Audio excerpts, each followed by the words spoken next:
Okay, let's just jump right in. We often think about power generation as, this very clean, very controlled process, or maybe a huge mining operation divvying for some pristine resource. Mhm. But I want you to picture something completely different.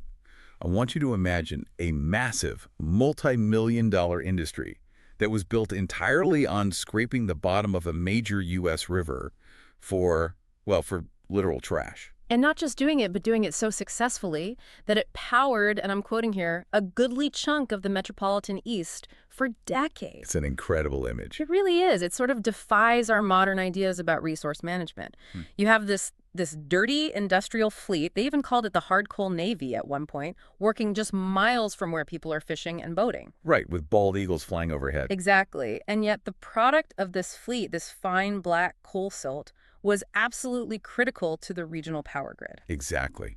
So for this deep dive, we are going into the incredible, and I think mostly forgotten, history of what was known as river coal dredging.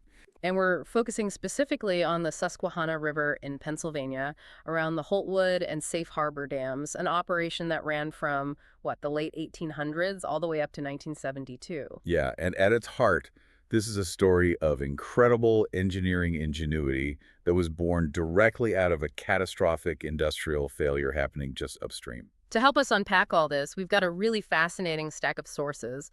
There's a 1948 pamphlet called Scraping the Bottom, which is just amazing. That's a great title. It is. We also have historical visitor guides from the power company itself and some really detailed articles from railroad societies that get into the nitty-gritty of the logistics. And our mission here really is to understand how these engineers at the Pennsylvania Water and Power Company took what was, let's be honest, a massive environmental crisis. Oh, absolutely. Hundreds of millions of tons of coal waste choking the river. And they transformed it into this sophisticated, highly profitable, and surprisingly long-lasting power solution. The geography here is it's the key to the whole story. The sources describe the Susquehanna River as, quote, fighting its way over 3 huge dams, Holtwood, Conowingo, and Safe Harbor. And these dams, built for clean hydroelectric power, they accidentally became the world's most effective sediment traps. Which brings us to Holtwood. Holtwood is really the star of this whole narrative. It has this unique historical distinction. What's that? It was the site of the only known combined operation in the world that was simultaneously harnessing river water for hydroelectric power and using fuel dredged right from that same river's bottom to fire a colossal steam plant. Wait, so the same river was providing both the falling water for the turbines and the fuel to make steam for other turbines right next door? Yes. A single river providing both the mechanical energy and the chemical energy. It's just an astonishing piece of adaptive engineering. They literally found a way to make the river pay for the pollution it was carrying. But like you said, this whole thing was only possible because of the massive failure of the coal industry upstream. Yeah. Before we can even talk about the black gold they found in the sediment, we have to understand the sheer scale of the waste that created it. To really get why all this coal was just sitting on the riverbed, we have to go back, a century to the anthracite mining regions. Anthracite hard coal. It's different from the softer bituminous coal. It's not a bulk commodity. It's not. It has to be extremely pure, free of impurities, and it has to be broken down into very specific uniform sizes before you can sell it. Which means if the coal was mixed with rock or slate, or if it was the wrong size, especially if it was too small, it was basically worthless on the market at the time. And just tossed aside, the early processing methods were, they were stunningly primitive. From about 1825 up to the late 1800s, the industry used what they called the dry method. Okay. So the coal comes up from the ground. They call it run-of-mine coal. It goes through roller crushers, and then it's sent on conveyor belts past workers known as breakers. And these were men and often very young boys who had to manually pick out the pieces of rock and slate. Yes, and we have to pause there because that was just grueling, dangerous labor.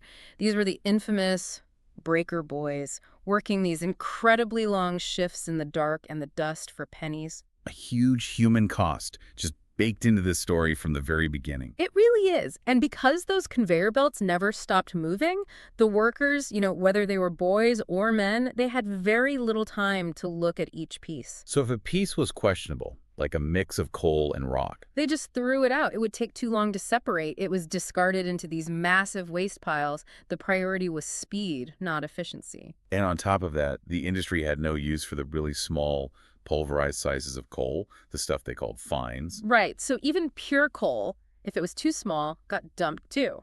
which meant these waste piles, the culm banks as they were called, must have been enormous. They were colossal, and the sources point out that some of these banks ended up containing as much as 50% actual usable coal. 50%. That's not a waste pile, that's a fuel reserve. They were untapped mountains of fuel. It's an almost unbelievable level of waste. Staggering. Truly. A study from 1928 by Sisler and his colleagues, they looked back at that whole period from 1825 to 1900 and concluded that a large portion of all the coal that was mined, A third, maybe more. potentially a third or more, was just lost, discarded into these banks simply because the dry method was so bad at separation. The whole landscape was just dominated by these black, smoking mountains of discarded wealth. But then, right around the turn of the century, technology finally caught up. The shift to a wet process must have seemed like a miracle. Oh, it absolutely did. Around 1890, they introduced the wet process, and it relies on a really basic principle of physics, specific gravity. Right, coal is lighter than rock. Exactly. Coal floats, rock and slate sinks. So you mix the material with water in these big structures they called washeries, and the separation happens almost automatically. So this meant they could go back to those decades-old culm banks, those black mountains, and remine them. That's exactly what they did. These washeries were built specifically to reprocess the old banks. It was a huge economic success. It created more business for the railroads, for industry. Some of these operations were pulling 500,000 tons of salvaged coal a year out of the old waste piles. It was one of the first big industrial recycling efforts in the region. It was. So great, they're saving the coal on land, but that success created the second and much bigger environmental problem, the liquid pollution.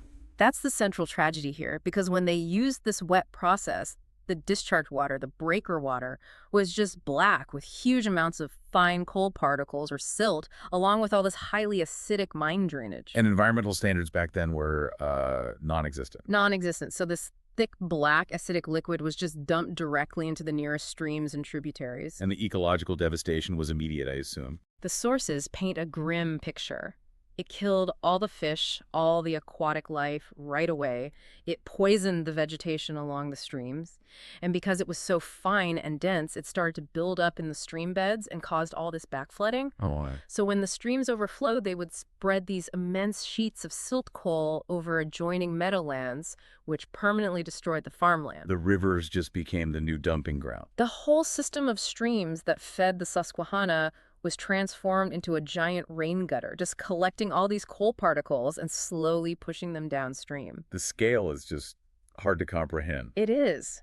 Experts who studied the region estimated that there had accumulated in the streams and rivers at least 900 million tons of material that was profitable enough for future recovery. 900 million tons. Yeah. Let's try to put that in perspective for you. Mm-hmm. A standard railroad hopper car holds about 100 tons. Mm. So you're talking about 9 million full train cars of coal silt just sitting on the bottom of the state's waterways. It's just an incredible, unsustainable loss rate. They calculated that the loss of fine coal in the wastewater alone was 2.7% of the total amount of coal shipped from the western Middlefield. So this wasn't a one-time spill. This was a continuous disaster building up over 80 years. And this enormous, free, constantly replenished stockpile of fuel was just sitting there, waiting for the right geographical feature to trap it. Which brings us directly to the Holtwood Dam. When they finished it in 1910, creating the 8-mile-long Lake Aldred, they had no idea they'd just built the perfect industrial asset. They had created a completely accidental 8-mile-long settling pond. Right, as the fast-moving river carrying all that fine black sediment hit the still water behind the dam. The laws of physics just take over. All that pulverized coal settled out, and it transformed the river bottom into this deep, black carpet of industrial waste. It must have been an incredible aha moment for the engineers. They're sitting on a colossal fuel source that's being delivered to their doorstep, free of charge. It was the ultimate resource recovery project. They realized they had this free, constant fuel supply, but first, they needed to know where the thickest deposits were. So they had to map it. How do you map the bottom of a huge lake without modern sonar? The old-fashioned way. They started with aerial photos and intense shoreline studies to see how eddies and floods created patterns. Then they set up fixed survey points along the shore, which they called stimes. Stimes, I love that, like a fixed observation point. Exactly.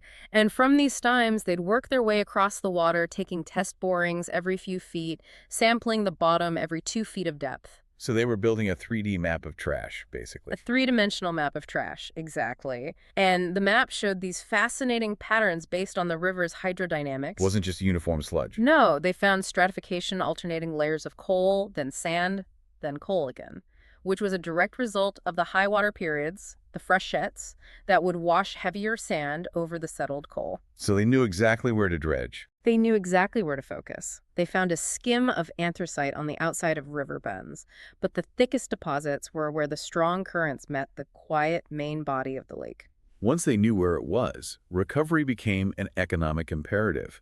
The Pennsylvania Water and Power Company had built its steam generator station at Holtwood in 1925. And at first, they were just buying commercial coal, like any other power plant. But you can just imagine the internal reports. We're paying for coal while we're sitting on millions of tons of free fuel right outside. The transition was quick. By 1937, the plant was running entirely on what they could glean from the riverbed. And let's talk about the economics here, because this is where the genius of it really shines. That steam plant, using this scavenged fuel, it increased the total electric output of the entire Holtwood development Which already included the massive hydroelectric dam. by close to 25%. A quarter increase in power output, supplied entirely by waste. By the time that 1948 pamphlet was written, they'd already pulled 2 million tons of anthracite out of the river. And the savings were huge. In 1948, regular commercial coal delivered to a plant in the region cost over $8 a ton. But the riverbed coal, they were salvaging it, dredging it, and fully processing it for less than $3 a ton. That's a saving of over $5 per ton. Multiplied by hundreds of thousands of tons a year, you're talking millions of dollars. And this made power cheaper for the whole region. Because the plants had figured out how to burn these super fine sizes of coal, the stuff that was waste 40 years before large industrial users could see their fuel costs drop by as much as a third. So this wasn't just some clever trick. It was a cornerstone of regional industrial competitiveness. Absolutely. And those economics are what drove the scale of the operation to industrial levels, which brings us to the hard coal navy. Okay, let's get out on the river and picture this fleet. It all starts miles upstream from the dam where you have a string of dredges, Steam-powered, bucket ladder, clamshell types. constantly working in water that's anywhere from 15 to 50 feet deep. This was a serious, full-time operation. Dredging had been happening sporadically since the 1880s, but under PWMP it became centralized and massive. The wartime production numbers are incredible. During World War I, when coal was tight, They went into overdrive. in 1918 and 1919 alone, they hauled 750,000 tons out of the river. It's an enormous amount. And the techniques got more efficient over time, too. Early on, they used suction hoses or drag lines from the riverbanks. But down by the dams, where the silt was deep and fine, they shifted to rotary pump suctioning. So once the dredges pulled up this raw material, this dripping mix of sand, mud, water, and coal, they had to move it. Right. They piled it onto these flat wooden barges. The fleet had about 30 barges in total. Most were small, 20-tonners, but the pride of the fleet were 2 massive 500-ton barges. The waddlers. The Waddlers. It's such a great nickname. It gives you this perfect image of these heavy, clumsy crafts sitting low in the water. And loading them was a slow process. Very slow. It could take 5 or 6 hours of continuous dredging to fill one of the 500-ton Waddlers. Once they were loaded, they had to be moved by these specialized river tugs. And these weren't modern diesel boats. These were steam tugs with these iconic twin paddle wheels at the stern. A pair of tugs would lash 12, maybe 14 barges together and shepherd them downstream to the plant at Holtwood.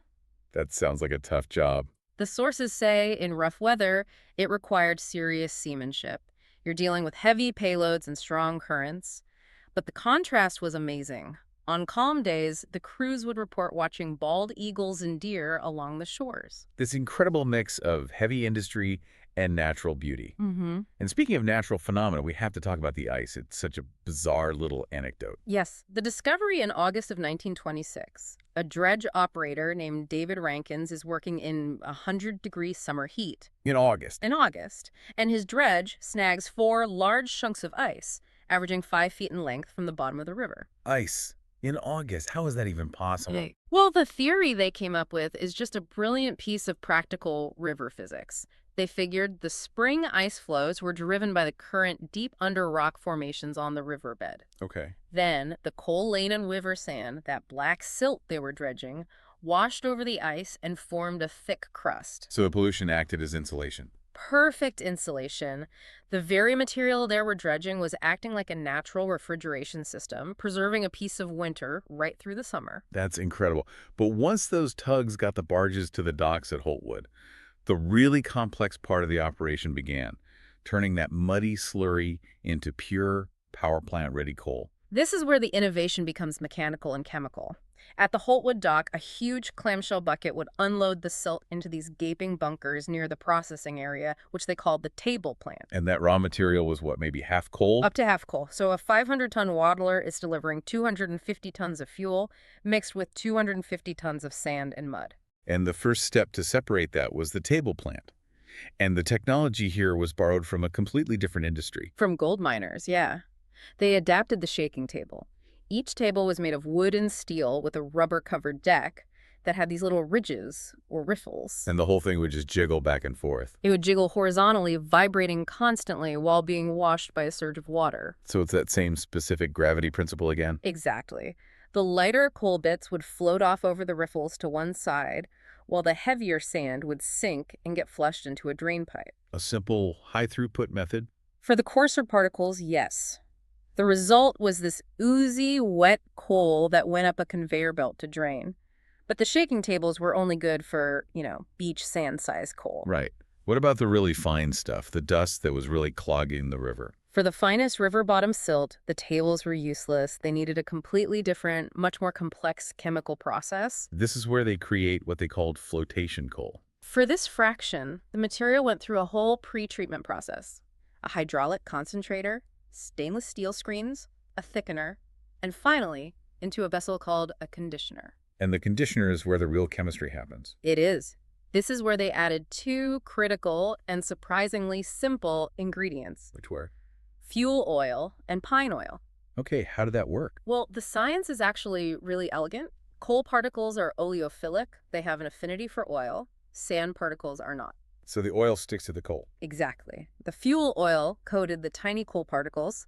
Then they added the pine oil, which acts as a frothing agent. It creates all these tiny air bubbles. And the source uses this wonderful folksy analogy to explain it. It does. It says the oil-coated coal particles clung like Daisy May, while the stubborn, water-loving sand remained aloof like little Abner. So the coal, now clinging to the oil, sticks to the air bubbles and floats to the surface as this thick black froth. A black scum, basically. Yeah. And the final separation step was to pass this mixture through a series of Denver cells. Which were described as being like an old-fashioned butter churn. Like an old butter churn, yeah. These revolving paddles would gently scrape that floating coal scum off the top, finally separating it from the sand-laden water below.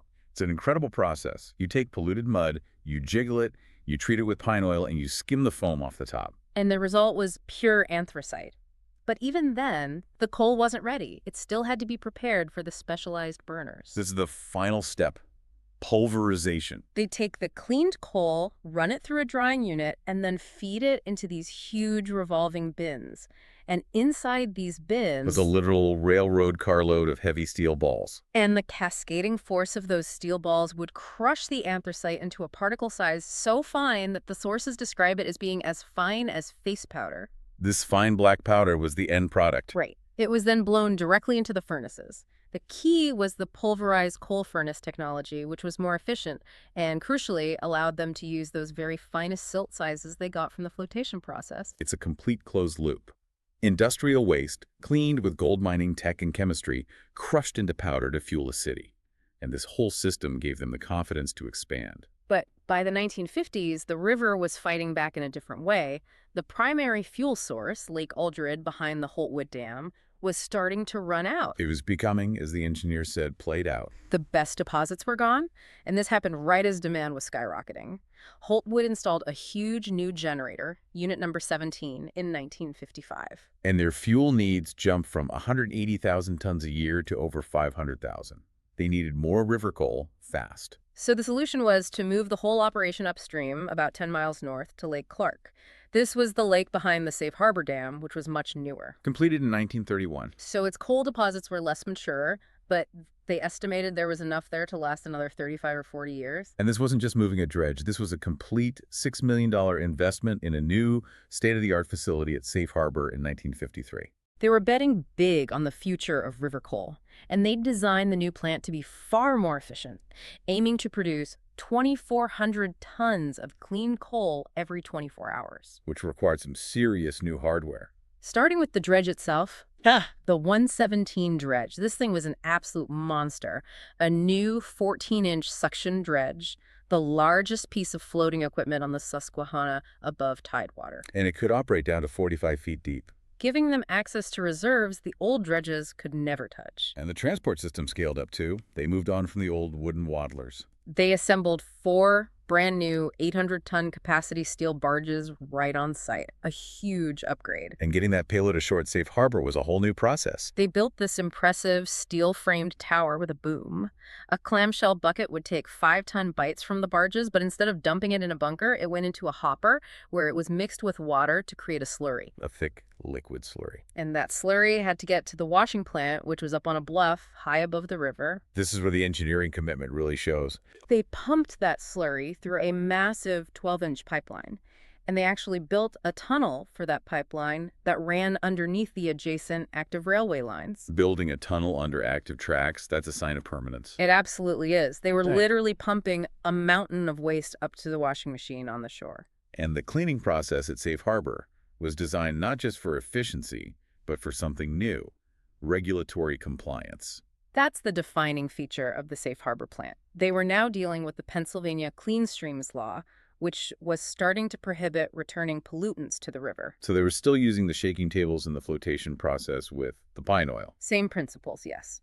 But the crucial innovation was the waste management that was attached to it.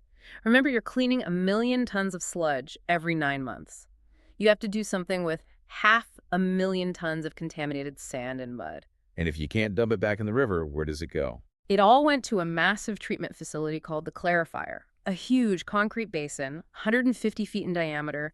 The fines would settle out, and the thick, concentrated waste, the mud and sand, still had to go somewhere. So they pumped it several miles away. To a specialized refuse basin, which they created by damming a nearby valley. Building a dam just to hold waste material, that shows the extreme cost of meeting even these early environmental regulations. It was a massive effort. And they also recycled the water. The cleaner water from the top of the clarifier was cycled back into the plant for reuse. And once the coal was clean, it had to be dewatered and shipped the 8 miles down to Holtwood by train. This was a dedicated, complex logistical chain. They were shipping about 50 loaded hopper cars of clean coal a day, 6 days a week. It was the absolute lifeline for that new big unit at the Holtwood steam plant. So by the mid-50s, PW&P had created this intricate, highly regulated system, a $25 million investment overall, to turn free river waste into power. It seemed like a secure future. Unfortunately, that security was an illusion. Despite all the investment in compliance, the entire industry was rapidly running out of time. Because of the swift increase in environmental regulation in the late 60s and early 70s. Exactly. The National Environmental Policy Act of 1970, the stricter Pennsylvania Clean Waters Act of 1972. The requirements became so stringent that even the advanced safe harbor operation was ruled non-compliant. And the violations were things they couldn't really fix. The dredge itself was damaging the river bottom. Right. They objected to them screening coarse trash like logs and dumping it back in the water. Even the barges had overflow weirs that would let some fine slimes escape. But the real death blow, the single most onerous new rule, was what? The prohibition against returning any mud, sand, or detritus separated from the dredged coal back into the river. And that just transforms the economics entirely. If half your material is sand and mud, and you can't put it back where you got it from, you have an intractable solid waste problem. It's logistically impossible at that scale. The refuse basins were too small to handle that volume indefinitely. So facing a losing battle, the safe harbor operation started cutting back in 1971. But the final permanent blow didn't come from a regulator. It came from nature. In June of 1972, Tropical Storm Agnes hit the region, catastrophic flooding. The sheer volume of mud and debris that washed into Lake Clark was unprecedented. And it buried the coal. It buried the coal under such a thick, dense layer of fresh mud that the 117 dredge, their newest, best piece of equipment, just couldn't work anymore. It clogged the intakes, it broke down, it was over. The river, after nearly a century of being used as a waste chute, finally fought back and won. Dredging ceased across the lower Susquehanna by the end of 1972. The safe harbor plant was shut down. But Holtwood's big steam unit, Unit 17, still had to run. They had to get scrambled for a whole new plan. And that plan was a massive and expensive reversal in logistics. They went from free river fuel to a costly road-based operation. They started trucking it in. Intense trucking operations. They had as many as 120 trucks per day bringing in silt coal and prepared anthracite from as far away as Schuylkill County. They even brought in petroleum coke, or pet coke, from Delaware. Going from $3 a ton fuel to relying on 120 trucks a day must have destroyed their operating costs. It did, which forced them to become masters of fuel blending to keep Unit 17 viable. They settled on a very specific mix, roughly 60% silt, 22% prepared anthracite, and a critical 18% of that pet coke. And why only 18% of the pet coke? Yeah. The sources say it was the cheapest and had the highest heat value. One fatal flaw: incredibly high sulfur content. Environmental regulations capped it rigidly at 18%. Without that cheap blended mix, Unit 17 would have been shut down much earlier. And the other, older Holtwood steam units were already casualties of the new environmental era. Yes, Units 15 and 16 were shut down in the mid-70s. Unit 17 remained the sole coal user, the last gasp of the coal era at Holtwood, all the way until 1999. So after 45 years, what finally shut down that last unit? Nitrogen oxide emissions, NOx. New rules required a massive reduction. The fix installing a huge catalytic converter system was deemed cost prohibitive. So in 1999, the unit was finally deactivated. And with that, the strange, innovative, and profitable era of coal at Holtwood was definitively over. The site reverted fully back to its original purpose, hydropower. And the innovation continued. In 2013, 2 massive new hydro units went online that use as much water as the previous 12 units combined. The site is now entirely clean and renewable. It's a remarkable full-circle story. So what are the key takeaways from this unique industrial adaptation? It's just a textbook case of technological lock-in and adaptive reuse.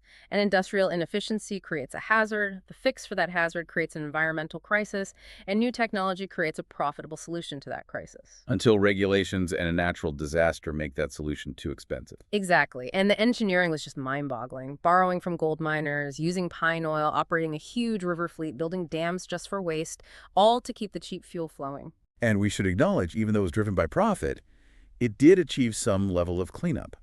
By 1948, the Holtwood engineers were already saying the Susquehanna was considerably cleaner than it used to be. They were, by accident, performing the largest environmental remediation project in the state. So the industry ran for about a century. But this brings us to the massive, lingering question that connects back to the beginning: the scale of the original pollution. The staggering figure, the 900 million tons. Right. The experts estimated 900 million tons had accumulated in the waterways. If Holtwood recovered maybe 2 million tons and Safe Harbor pulled out maybe 10 million, even counting all the other operations, you're still left with hundreds of millions of tons, the vast majority completely unaccounted for. And this raises a really challenging question for you, the listener, to think about. What happened to all that fine coal silt? Did the 3 big dams, Holtwood, Safe Harbor, and Conowingo, manage to trap the overwhelming bulk of it forever, just changing the geology of the riverbed? Or did the catastrophic floodwaters of Hurricane Agnes and other big storms act as a massive natural scour, picking up that enormous volume of fine, black material and pushing it further downstream? Fundamentally altering the landscape and ecosystem of the lower river, and ultimately impacting the delicate environment of the Chesapeake Bay for generations to come. That is the ultimate unsolved legacy of the hard coal Navy.